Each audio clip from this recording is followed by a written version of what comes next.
Everyone आज के शनिवार और एखन बाजे सकाल 9:30 हमारे ब्रेकफास्ट कमप्लीट। एखन पापान गेছে ওর বাবার সঙ্গে দোকানে মানে ঘুরতে গেছে আর কি। আর আমার একটা জিনিস আনা দরকার ছিল সেটাই আনতে পাঠিয়েছি। আজকে একটু যাব শেরগড়ে মানে আমার বাড়িতে, ওইখানে আমাদের গ্রামে যে বাৎসরিক মহোৎসবটা হয় তো সেটার আজকে শেষ দিন, মানে এই লাস্টের দিনটাই আমার সবথেকে বেশি ভালো লাগে, তো তার কারণেই যাব ওইখানে।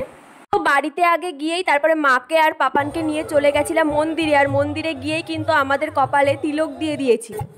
তারপরে কিন্তু মা পাপানকে নিয়ে মন্দিরের ভিতরে চলে গেছিল, কারণ সোনাকে দিয়ে দক্ষিণা, ওর হাত দিয়ে দক্ষিণাটা দিয়ে তারপরে ওকে দিয়ে প্রণাম করাচ্ছিল ওখানে। কিন্তু ও তো এই সমস্ত দেখে পুরো অবাক হয়ে যাচ্ছে, কারণ ও তো আগে চোখের সামনে এইরকম কোনো কিছু দেখেনি, ও বুঝতে পারছে না যে এগুলো কি জিনিস। তো চারিদিকে দেখছে, ও প্রণামটাও ঠিক করে করছে না। তারপরে কিন্তু রাতে আমরা বাড়ি চলে এসেছিলাম। পরের দিন সকালে রেডি হয়ে আবার যাচ্ছিলাম, কারণ ওই দিনকে ছিল ভোগারতি। তো সেদিনকে আমার পাপানকে যেহেতু এখানে খাওয়াতে হবে, আর মার মিক্সারটাও খারাপ হয়ে গেছিলো, তো মাকে ষষ্ঠীতে দেওয়ার জন্য এই মিক্সারটা কিনেছিলাম। তো ভাবলাম আগের থেকেই নিয়ে গিয়ে দিয়ে আসি, কারণ আমারও প্রয়োজন, না হলে আমারটা আবার টেনে ফালতু নিয়ে আসতে হতো। ওই জন্য মায়েরটা আগের থেকে দিয়ে গেলাম, মায়েরও উপকার হলো আর আমারও কাজটা হয়ে গেল।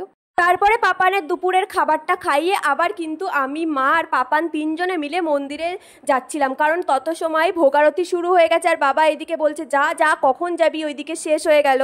তো তারপরে গিয়েই দেখি ভোগারতির গান শুরু হয়ে গেছে। এই সময়টায় মন্দিরে প্রচুর লোকজন হয়।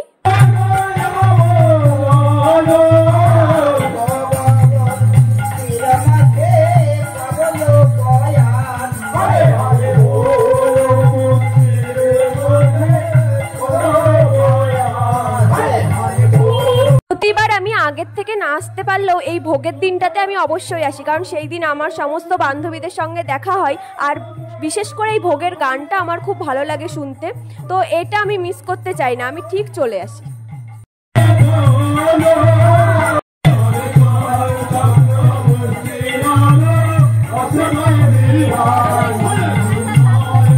ওখানে অনেকক্ষণ দাঁড়িয়ে থেকে আমার পা ব্যথা হয়ে গেছিলো, ওই জন্য আমি নিচেই বসে পড়েছিলাম। আর এইদিকে পাপান ঘুমিয়ে গেছিলো জন্য ওকে আবার মা আর আমি মিলে বাড়িতে রাখতে এলাম। তো রেখে কোনো লাভ হয়নি, কারণ রেখে যখনই আমরা ওখানে গেছি তখনই বাবা আবার ফোন করেছে যে পাপা উঠে গেছে, কান্না করছে, তাড়াতাড়ি বাড়িতে আয়। পরে ভোগ শেষ হয়ে গেল, তারপর ভোগের মালসা দেওয়া ছিল, সেগুলো নিয়ে কিন্তু আমরা বাড়ি চলে গেছিলাম। আর বাড়ি গিয়েই তো আমি ভাবছিলাম যে আবার পাপানকে খাওয়াতে হবে, কিন্তু শুয়ে শুয়ে হঠাৎ করে তাকিয়ে দেখি মায়ের কখন আবার খাবার নিয়ে ওকে খাওয়ানোও হয়ে গেছে। মানে মা থাকলে সত্যি আর কোনো ভাবনা চিন্তা থাকে না। শুধু আমার মা বলে না, প্রত্যেকের মাই এরকম হয়, কারণ মাই হয়, মার ওপরে আর কেউ না। আর সত্যি কথা বলতে পাপান বড় হয়ে খাওয়া নিয়ে এত বায়না করে, ওর খাওয়ানোর কথা মনে পড়লে আমার তো ভয় লেগে যায়। তো মা ওইদিকে খাওয়াচ্ছিল জন্য আমি আবার এখানে একটু শুয়ে পড়েছিলাম, কারণ শরীরটা ভালো লাগছিল না, এত গরম ছিল। আর আমার বাবা তো এইদিকে ফোন দেখছে আর ঘুমাচ্ছে, মানে আমার বাবা বসে বসেই ঘুমাতে পারে, কোনো কথা নেই। তো তারপরে আমি আবার এখানে উঠে বসলাম। পাপান আবার আমার দাদার মেয়ের সঙ্গে খেলা করছিল ওখানে, ও এদের সঙ্গে খেলা করতে খুব পছন্দ করে, ও যতবার আসে এদের সঙ্গেই খেলা করে এখানে। আর ওরাও একে পেয়ে, মানে সোনাকে পেয়ে খুব খুশি হয়ে যায়।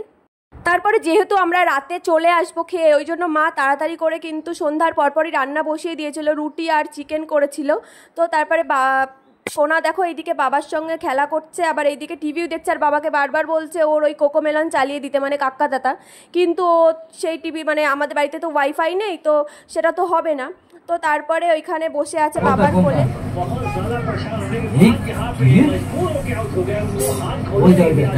ও ভয় পেয়ে গেছে ওইখানে।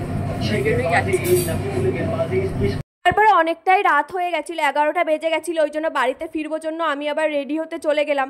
আর তো মনে মনে ভাবছি আবার বাড়িতে গিয়ে সেই একই রকম কাজ। তো এখানে তোমাদেরকে আমি একটা জিনিস দেখাই, অনেকক্ষণ ধরে দেখাবো ভাবছি, কিন্তু আমি মানে সেটা দেখিয়ে উঠতে ভুলেই গেছিলাম। এখন আমার মনে পড়লো, মানে ফেরার সময়। তো এই দেখো এইখানে একটা সাইডে আমার ছবি, মানে এটা অনেক আগের ছবি, আর তার পাশেই ছিল পাপানের ছবি, আর তার পাশে ছিল কিন্তু আমার ভাইয়ের ছবি। আমার মা এই তিনজনের ছবি যত্ন করে ফ্রেমের মধ্যে এখানে সাজিয়ে রেখে দিয়েছে।